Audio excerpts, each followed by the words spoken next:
শোল মাছের ধোকা বানাতে গিয়ে যদি আপনারটা কখনো ঠিকমতো না হয়, আজকের ভিডিওটা কিন্তু মিস করবেন না। একটা ছোট্ট ট্রিক্স সব বদলে দেবে।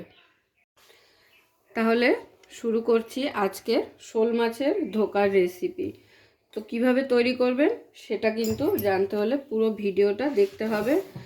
আর শোল মাছটা যে ধোকাটা আজকে আমি তৈরি করব সেটা বানানোর জন্য শোল মাছ কিন্তু খুব সুন্দর করে ছোট ছোট করে পিস করে আপনাদের কেটে নিতে হবে। ঠিক এরকম সাইজ করে আমি ছোট ছোট করে কেটে নিয়েছি আর ভালো করে ধুয়েও নিয়েছি মাছগুলো।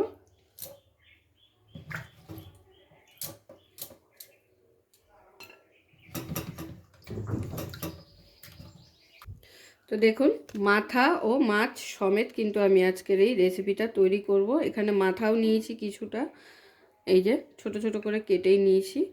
আর মাছের পিসগুলো কিন্তু ঠিক এরকম রাখতে হবে। তাহলে চলুন শুরু করছি।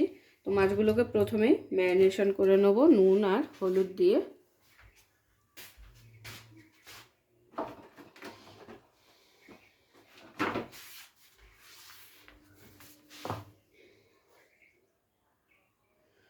দিয়ে দিচ্ছি পরিমাণ মতো লবণ। এই রান্নাটা কিন্তু খুব ঝটপট হয়ে যায় আর খেতে কিন্তু খুব অসাধারণ লাগে। যারা এখনও পর্যন্ত খাননি এই রেসিপিটা, অবশ্যই একবার ট্রাই করবেন। ভিডিওটা পুরো দেখে অবশ্যই ঘরে এই ট্রিক্সটা ফলো করবেন, দেখবেন আশা করি আপনাদের ভালো লাগবে।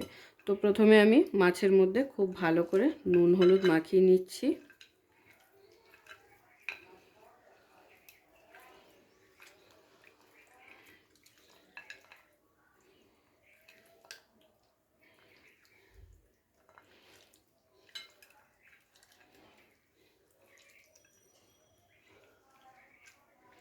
আর আজকের এই রেসিপিটা কিন্তু মেদিনীপুরের একটা স্পেশাল রেসিপি।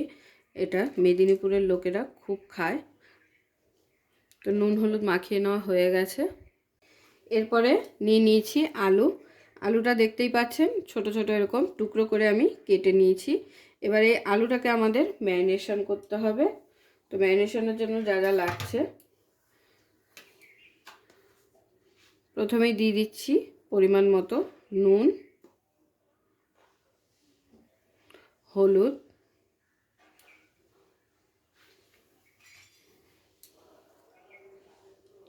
কাশ্মীরি লঙ্কা গুঁড়ো,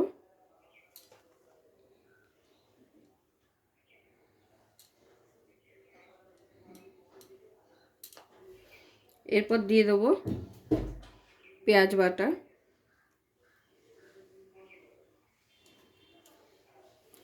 কাঁচা লঙ্কা বাটা। ঝালটা আপনারা আপনাদের নিজেদের স্বাদ অনুযায়ী ব্যবহার করবেন, যে যেইভাবে যেরকম ঝাল খেতে পছন্দ করেন। দিয়ে দিচ্ছি রসুন বাটা, আদা বাটা, দুটো তেজপাতা, গরম মশলার গুঁড়ো,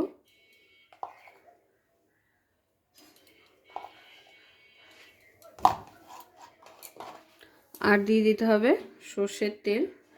এই সমস্ত কিছু দিয়ে আলুটাকে আমাদের ম্যারিনেট করে রাখতে হবে।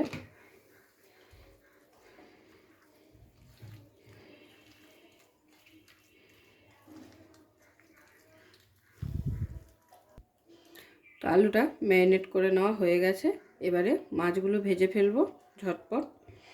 দেখতেই পেলেন খুব সহজেই কিন্তু হয়ে যাবে এই রান্নাটা। এই যে আলুটা ম্যারিনেট করলাম, এটা কিন্তু পুরো দমে না কষিয়েই এই আলুটা এইভাবে দিয়ে দিতে হবে। তো চলুন দেখতে থাকুন কিভাবে করছি রান্নাটা। তো প্রথমে আমাদের মাছগুলোকে ভেজে নিতে হবে। তার জন্য আমি এখানে গ্যাস ধরিয়ে কড়াই বসিয়ে দিয়েছি। কড়াইতে দিয়ে দিচ্ছি সর্ষের তেল। রান্নাটা পুরোটা সর্ষের তেলেই হবে।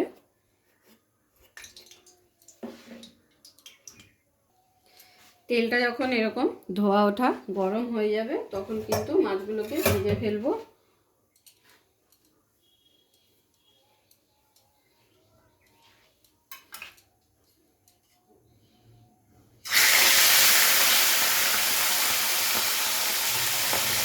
তো দেখুন মাছগুলো কিন্তু উল্টে পাল্টে এইভাবে কড়া করে ভেজে নিতে হবে, লাল লাল করে। এবারে বাকি যে তেলটা আছে এই তেলের মধ্যেই এই ম্যারিনেট করা যা আলুগুলো সেগুলো দিয়ে দেবো ডাইরেক্ট।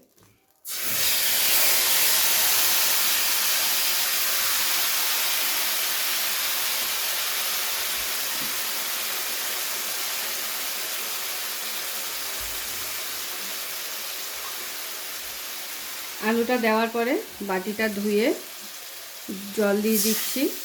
আর আগেই বলেছি আলুটা কিন্তু কষাবো না, এইভাবে কাঁচাই ম্যারিনেট করে রান্নাটা করতে হবে।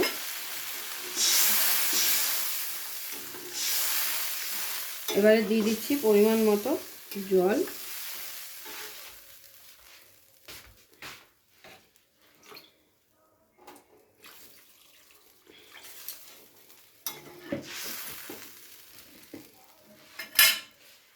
জল দিয়ে ঢাকনা চাপা দিয়ে আমাদের আলুগুলো সিদ্ধ করে নিতে হবে।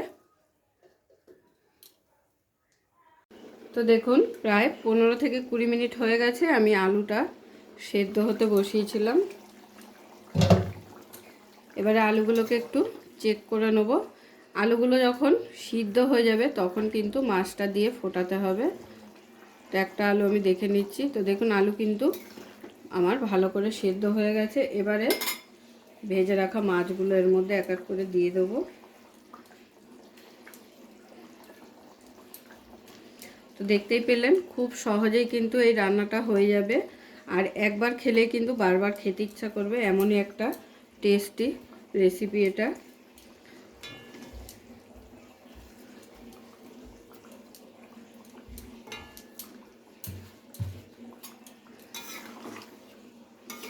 মাছগুলো দিয়ে আবার ঢাকনা চাপা দিয়ে আরও একবার ফুটিয়ে নেব খুব ভালো করে।